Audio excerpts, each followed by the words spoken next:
Bonjour Mathieu Darnaud. Bonjour. Merci beaucoup, merci de nous accompagner pendant cette première demi-heure. Vous êtes élu de l'Ardèche, membre du groupe Les Républicains, premier vice-président du Sénat et spécialiste, grand spécialiste même des questions de décentralisation ici.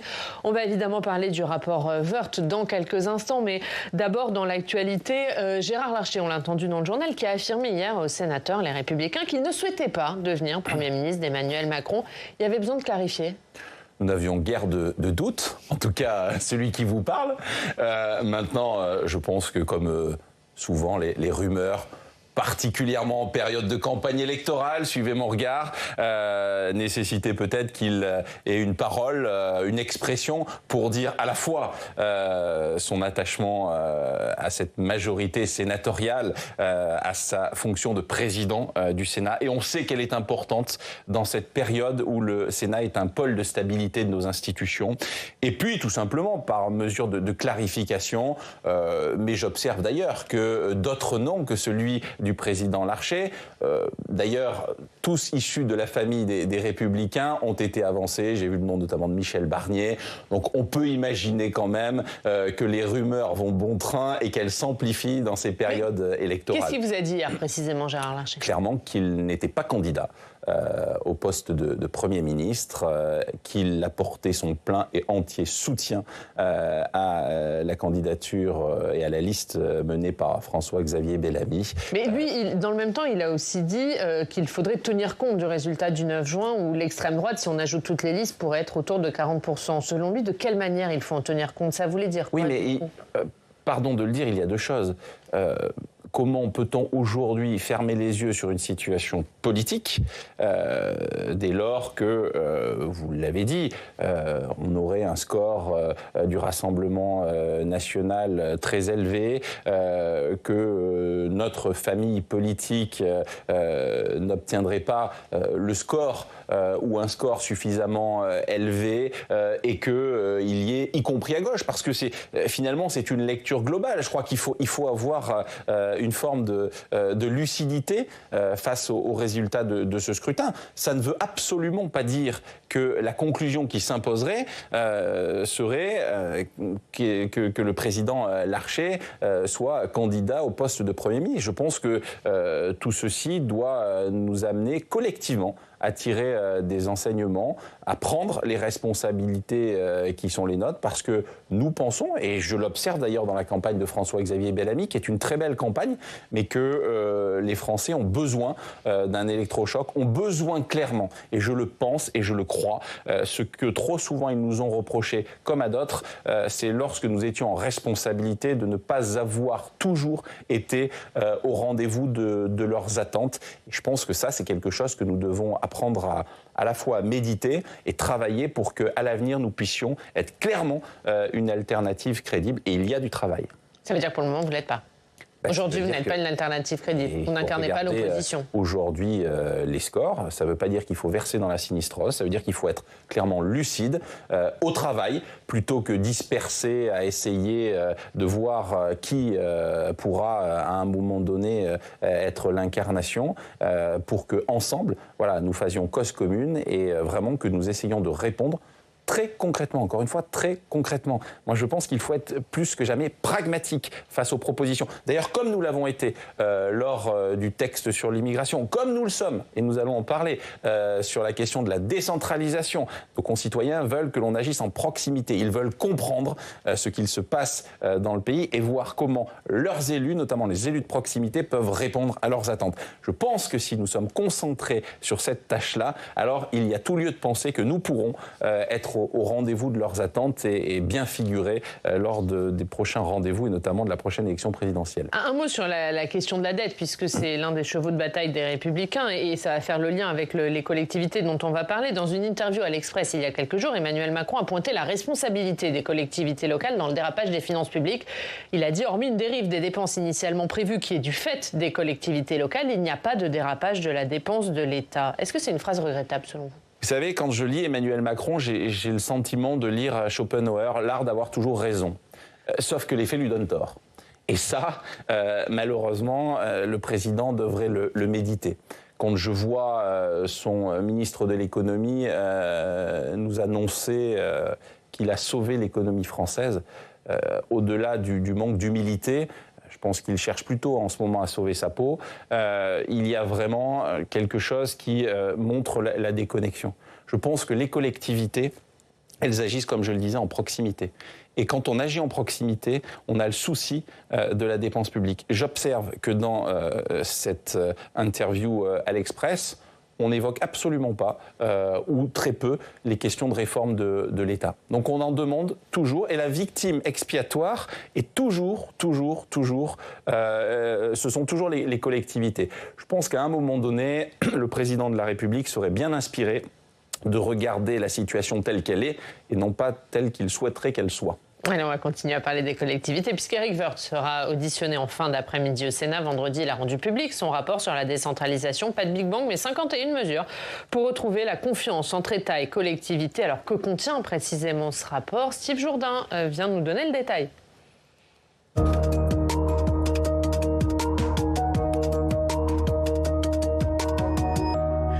Bonjour Steve. Bonjour Yann, bonjour monsieur le sénateur. Et Steve, Éric Woerth a donc été missionné par Emmanuel Macron pour réfléchir à de nouvelles pistes en matière de décentralisation. Il a remis son travail la semaine dernière au chef de l'État. Oui, avec un constat pour commencer, la décentralisation est aujourd'hui en panne selon Éric Woerth. Nous ne sommes pas encore parvenus à renouveler la vision de la décentralisation portée par François Mitterrand. Voilà ce qu'écrit l'ex-élu LR dans l'introduction de son rapport. Selon lui, on est arrivé au bout d'un cycle. Oui, la décentralisation a fonctionné, elle a permis de rapprocher les citoyens et les élus, mais l'élan politique s'est progressivement essoufflé. La décentralisation est devenue un processus technique, nous dit Éric Woerth. Sur les 10 dernières années, on compte à peu près une loi de décentralisation tous les 2 ans. Personne ne comprend plus qui fait quoi et on a aujourd'hui sacrément besoin d'une vision, nous dit Éric Woerth. Cette vision, c'est lui qui la porte? Alors, c'est pas écrit noir sur blanc, évidemment, mais c'est l'idée. Rappelez-vous, devant les députés où il était auditionné au mois de mars, il avait livré sa philosophie. Écoutez-le. L'idée, c'est pas un grand soir, comme l'a dit David, mais c'est beaucoup d'ambition. Le grand soir, le chamboule tout, la table rase, c'est bien pour les colloques ou pour les livres, mais c'est pas la vraie vie.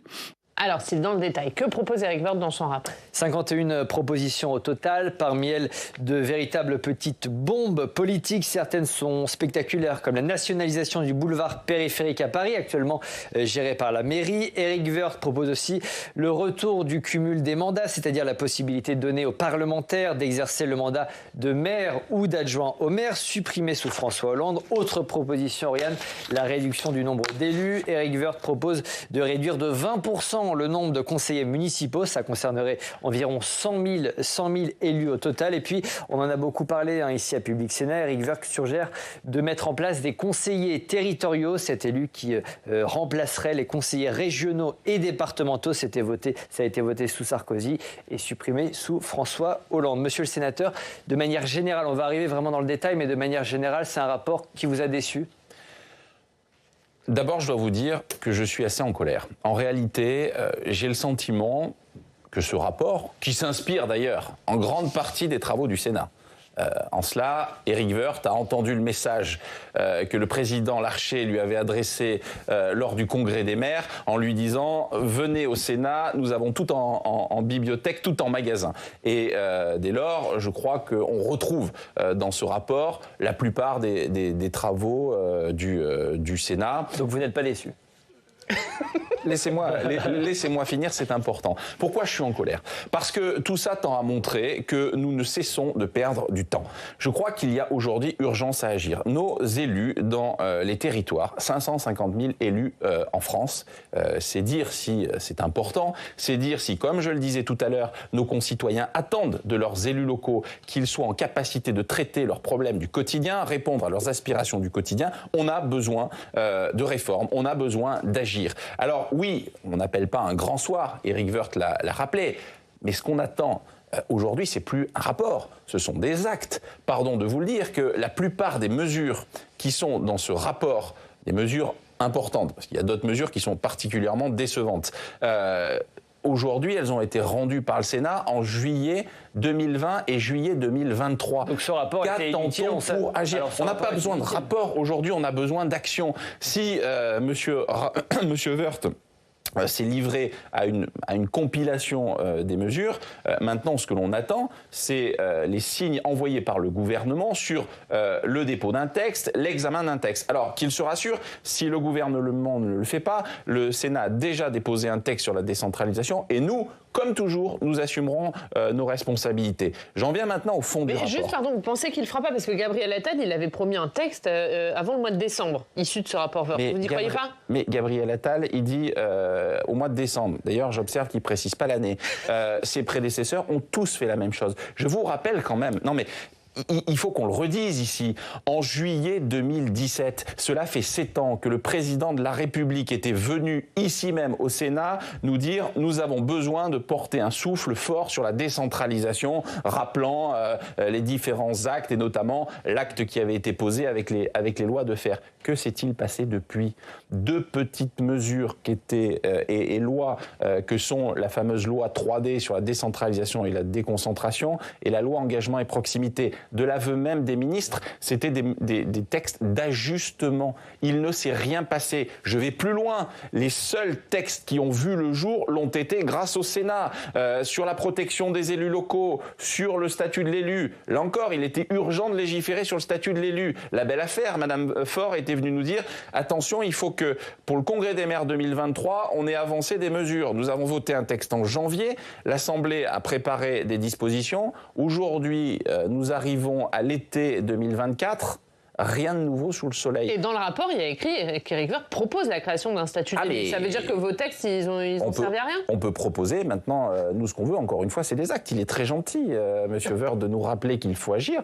Là-dessus, on a la même philosophie que lui. Mais à un moment donné, il faut des actes. Et puis, pardon... La même philosophie, c'est important de le dire, parce que dans le rapport, effectivement, il dit il y a grosso modo une nouvelle loi de décentralisation tous les 2 ans. Ce qui manque, c'est la vision. Vous partagez aujourd'hui sa vision?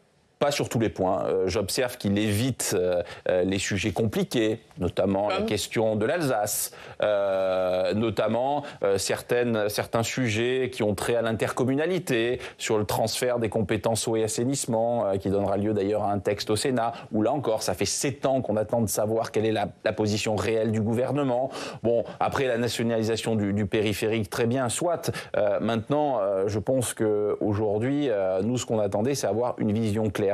Sur la question, et ce qui est peut-être l'élément nouveau introduit par ce rapport, sur la question des finances et des ressources des collectivités, permettez-moi d'émettre quelques doutes sur la suppression des droits de mutation, des fameuses DMTO pour les départements, quand on sait... Ce sont les frais de notaire. Ce sont les frais de notaire, que c'est souvent la seule des ressources qui permet encore à nos départements, collectivité plébiscitée par nos concitoyens, d'investir. Juste un mot, puisqu'on parle des finances.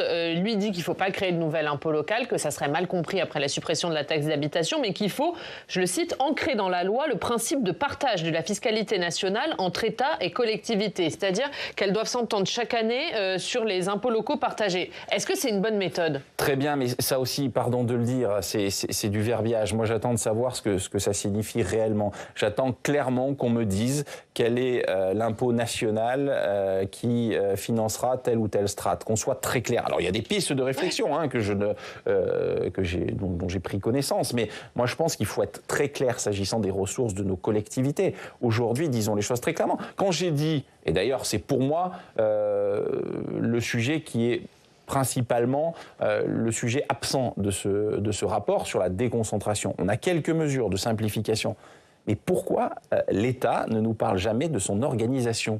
C'est essentiel aujourd'hui de savoir comment l'État, qui a quand même un rôle essentiel sur nos territoires, primordial, ne parle jamais de sa réorganisation. Nous appelons de nos voeux, par exemple, que le préfet soit le coordonnateur de l'action publique. Parce que pour un maire, ça devient le parcours du combattant. Quand on a un sujet environnemental, qu'il faut aller voir l'ADREAL qui est à l'échelon régional, les DT au niveau départemental, l'éducation nationale... reconcentrer, en fait. C'est ça, c'est qu'on comprenne bien. Ce que l'on souhaite, c'est que le préfet, clairement, soit de département, soit la porte d'entrée de l'État territorial dans les départements. C'est essentiel parce que si on veut de la simplification, si on veut aussi parfois déroger. Je le dis, On parle de différenciation. C'est quoi la différenciation? C'est comprendre que la Corse ou que l'Ardèche ou que la Meurthe-et-Moselle n'ont pas nécessairement les mêmes priorités, les mêmes sujets, et que la préfète ou le préfet de département, il doit pouvoir, dans le cadre fixé par la loi, apporter des fois des assouplissements. Alors on a commencé, mais il faut aller aujourd'hui beaucoup plus loin. Il faut finalement arrêter d'avoir toujours, dès que l'on a un problème dans ce pays, la tentation d'avoir recours à la loi. Le législateur, à force de légiférer, il crée de la norme. Or, la norme, nous n'en voulons plus, ou seulement la norme qui protège, la norme qui est utile. L'inflation de normes, c'est toujours plus de contraintes qui pèsent sur les maires, sur les élus des territoires. Un mot peut-être du retour, ou la création plutôt du conseiller territorial. Est-ce que vous saluez une éventuelle création de ce conseiller territorial qui remplacerait donc plusieurs... Là encore, j'attends de voir. D'ailleurs, vous me permettrez au passage de dire un mot sur le rapport de David Valence, qui est finalement l'autre face de ce rapport, qui dit que le fait que nous ayons peut-être trop de strates, ça génère un coût de 7 milliards et demi.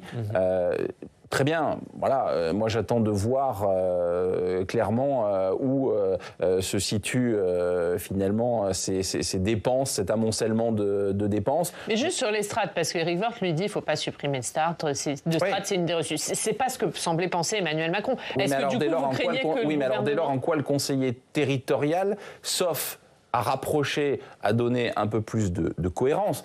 Mais là encore, pardon de le dire, en France, dès qu'on a un sujet, on pointe du doigt la question des institutions. Pour moi, il y a une question de volonté politique. Par-delà les sensibilités, un président de département qui a envie de travailler avec un président de région, quand bien même ils ne sont pas d'accord, ils n'ont pas la même sensibilité, ils peuvent le faire. Est-ce qu'il faut à chaque fois revoir le périmètre institutionnel? Donc pas de conseiller territorial. Non, je ne dis pas ça. Moi, je suis prêt à regarder la mesure, mais il faut qu'elle apporte quelque chose de supplémentaire. Faire un conseiller territorial pour un conseiller territorial, pardon, ça n'a pas de sens. Dès lors, en plus que vous dites que vous ne supprimerez pas ni le département ni la région. Bon, la réduction du nombre d'élus. C'est aussi proposé par Éric Woerth. Ça concernerait 100 000 élus au total, 20% des conseillers municipaux. Oui, qui au passage, je le dis très vite, sont tous des bénévoles. Moi, là encore, c'est une façon. Si c'est une façon de pointer du doigt le coût que peuvent générer les élus qui sont bénévoles, alors qu'ils apportent très souvent un concours essentiel au fonctionnement de nos communes, singulièrement de nos plus petites communes, je m'interroge. Si après, et c'est souvent demandé là par les élus locaux, c'est une façon de répondre à la complexité que d'avoir à composer une liste, notamment au municipal, pourquoi pas? Mais je pense que c'est un sujet véritablement qui doit venir et nécessiter un plébiscite de la part des maires et des élus des territoires. Parce que ça peut avoir une incidence qui n'est pas neutre. Sur le cumul des mandats, peut-être? Oui, le retour d'une certaine manière du cumul des mandats parlementaires et maire ou maire adjoint. Est-ce que vous y êtes favorable ou pas? Oui, très clairement, on l'a dit depuis... Le Sénat est favorable. On l'a dit depuis très longtemps. D'ailleurs, je veux tordre le cou à ce que certains avancent pour battre en brèche ou aller contre cette disposition. Il ne s'agit pas de repenser la connexion des parlementaires au territoire. Moi, je suis convaincu que la plupart, même l'immense majorité des collègues sont très connectés à leur territoire, quel que soit le territoire. Le sujet, c'est que quand on cumule, on a parfois plus de facilité à voir la portée d'un texte que l'on vote. Et à éviter, pardon de le dire, les fausses bonnes idées qui, dans la pratique, sont encore une fois des contraintes après-vente, quoi, qui pèsent sur nos concitoyens. Je pense que ce n'est pas quelque chose de nouveau. D'ailleurs, le vrai problème, ayons l'honnêteté de le dire, d'ailleurs, j'observe quand même que M. Hollande, quand il parle du cumul, a traité le cumul vertical, mais pas le cumul horizontal. On peut toujours cumuler plusieurs mandats dès lors que nous ne sommes pas parlementaires. Le vrai sujet, c'était le cumul des indemnités. On a toujours été clair sur le sujet. Nous ne sommes pas favorables au cumul des indemnités. Nous étions favorables à ce qu'il y ait une connexion entre celui qui représente particulièrement au Sénat les territoires avec un mandat, un exécutif local, dans la mesure où, comme je le disais, c'est parfois la capacité à mieux fabriquer la loi et à mesurer la portée d'une loi. Et je pense que ça, c'est quand même important, parce qu'on parle beaucoup d'évaluation des politiques publiques, mais la première des évaluations, c'est que le parlementaire puisse mesurer l'impact de ce qu'il vote. Donc et ça, lui, il le traite un peu plus, Éric Woerth, puisqu'il dit qu'il faut arrêter le cumul des mandats entre président de PCI et président de département de région. Oui. C'est au moins une clarification. Maintenant, encore une fois, tout ceci n'est qu'un rapport. J'aimerais maintenant connaître l'avis du gouvernement. Et d'ailleurs, mon inquiétude et la colère dont je vous faisais part à l'instant, elle est motivée par le fait que la première des réactions du gouvernement et du Premier ministre, c'est maintenant de dire qu'il faut à nouveau concerter sur le rapport les associations d'élus. Mais il me semble que ça a été fait pour préparer et que le rapport, au-delà de la volonté d'y associer des parlementaires, sénateurs et députés, il y avait quand même des associations d'élus qui, dans leur ensemble, ont été concertées pour parvenir à ce rapport. Quel est l'intérêt aujourd'hui de les reconcerter sur les résultats de ce rapport ? Pour moi, c'est clairement une manœuvre nouvelle pour gagner du temps. Or, je pense que du temps, nous n'en avons plus et que les élus attendent des réponses concrètes et des actes. On va continuer à parler de ce sujet avec votre presse quotidienne régionale. On va aller dans l'Ardèche dans 2 secondes. Le temps de remercier Steve. À tout à l'heure. À tout à l'heure, on parlera du débat décisif des européennes. On verra s'il a vraiment été décisif, ce débat. On verra les temps forts avec vous tout à l'heure. On va aller voir justement l'actualité en Ardèche. On va à Privas. On retrouve Laure Fumas. Bonjour. Merci beaucoup d'être avec nous. Journaliste au Dauphiné Libéré, chef d'agence à Privas. Et vous voulez revenir sur l'un des aspects du rapport Woerth, Laure. Oui, tout à fait. Monsieur Darnaud, vous étiez maire de Guire-en-Grange, une commune ardéchoise de 11 000 habitants. De 2008 à 2017, vous avez démissionné pour respecter la loi sur le non-cumul des mandats. Depuis, c'est une de vos proches, Sylvie Gaucher, qui est maire. Si la loi évoluait et vous permettait de redevenir sénateur-maire de Guire-en-Grange, est-ce que vous le feriez et pourquoi ? Non. Autant je suis. C'est clair. Oui, mais je pense qu'en politique, il faut savoir être clair et direct, ne pas souffrir d'ambiguïté. J'ai toujours eu un discours clair sur le sujet. Autant dès lors qu'on m'a interrogé, et comme je viens de le faire, je suis favorable au cumul, mais preuve en est que ça n'était pas une visée personnelle ou une attente personnelle, puisque je l'ai toujours dit, je n'aspire pas à redevenir maire. J'ai toute confiance en la maire actuelle. Dans le conseil municipal, j'ai souhaité rester conseiller municipal parce que je suis particulièrement attaché à ma commune de Guire-en-Grange. J'ai eu un plaisir immense en être le premier magistrat. Maintenant, je pense que la vie est ainsi faite et qu'il faut savoir aussi s'investir sur d'autres missions, comme je le fais. Et puis, les responsabilités aujourd'hui au Sénat, qui sont les miennes, nécessitent que je m'y engage à temps plein. Ça ne veut pas dire que je n'aurais pas pu exercer un autre mandat d'élu départemental, régional. Ce n'est pas le choix délibéré que j'ai fait. Encore une fois, je pense qu'il faut savoir aussi dépassionner ce débat. Il faut savoir faire œuvre de grande pédagogie sur ce sujet, parce que trop souvent, nos concitoyens considèrent que c'est encore une façon pour les élus de cumuler des indemnités, d'avoir des avantages supplémentaires. Je ne crois absolument pas que ce soit le cas. C'est en revanche une façon de prendre en compte les sujets du territoire et vraiment en étant soi-même parfois dans un exécutif, et c'est bien que possibilité soit offerte à celles et ceux qui le souhaiteront de pouvoir demain avoir au Sénat comme à l'Assemblée nationale des collègues qui exercent des responsabilités dans les exécutifs locaux. Laure, vous vouliez également nous parler de la question des loups. Oui, tout à fait. Depuis 2021, les éleveurs ardéchois apprennent à nouveau à vivre au rythme des attaques du loup. 11 officiellement reconnus depuis le début de l'année, c'est quasiment autant que l'année dernière sur toute l'année 2023, en 5 mois seulement. Il a été filmé en centre-ville de La Voulte-sur-Rhône, une commune de 5000 habitants, c'était en plein jour. Les chasseurs ont été appelés à la rescousse pour exercer les tirs de défense et potentiellement tuer le premier loup en Ardèche.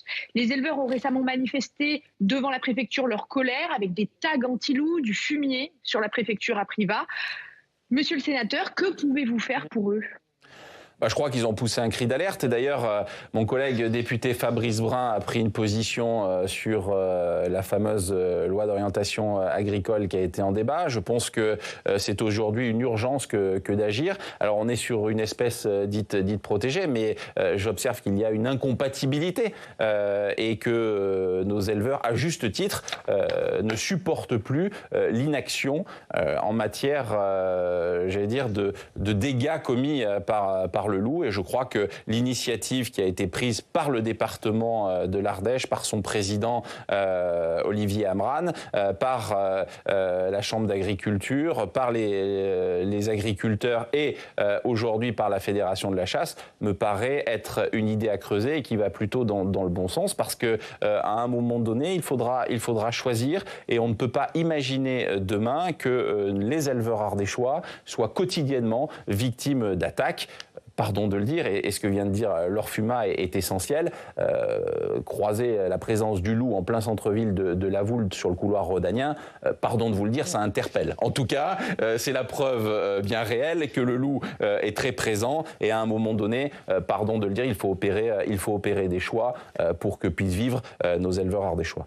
Merci beaucoup Laure. On regarde la une du Dauphiné Libéré dans son édition de Priva. Rappel DC3 et DS3, la galère des clients. Merci beaucoup Laure d'avoir été avec nous. Un dernier mot, ça va faire le lien avec notre invité suivant, le président du Conseil exécutif de Corse, Mathieu Darnaud, puisque le Sénat a commencé une mission sur l'avenir institutionnel de la Corse. Gérald Darmanin qui a négocié avec les élus corses une réforme de la Constitution qui prévoit un statut d'autonomie de la Corse au sein de la République. Est-ce que c'est une réforme que vous allez soutenir ? J'attends déjà, et je l'avais dit d'ailleurs la dernière fois que je suis venu sur votre plateau, le texte, c'est dire si parfois, à l'instar de ce que nous venons d'évoquer, c'était au mois de mars, pardon de le dire, mais on attend du gouvernement qu'ils soient un peu plus réactifs. En tout cas, le Parlement a besoin de se nourrir de textes et de matières. Ça n'est pas le cas. Vous l'avez dit, le Sénat va conduire une mission sous la présidence de François-Noël Buffet, président de la Commission des lois, qui se rendra d'ailleurs dans les prochains jours en Corse. Nous avons redit quelle était la philosophie et la position, notamment par la voix du président Larcher. Nous ne souhaitons pas de transfert du pouvoir législatif. En revanche, sur la question de l'autonomie, la capacité à offrir plus d'autonomie, oui, nous y sommes prêts, mais encore une fois avec des limites, notamment sur le champ constitutionnel par rapport à la prise en compte de tous les sujets qui ont trait communauté, linguistique, historique. Voilà. Mais le pouvoir législatif, nous ne souhaitons pas son transfert. Merci beaucoup Mathieu Darnaud. Merci d'avoir été avec nous pendant cette première demi-heure, et vous allez tout de suite laisser votre place, je viens de le dire, à Gilles Siméon, le président du Conseil exécutif de Corse. Merci beaucoup.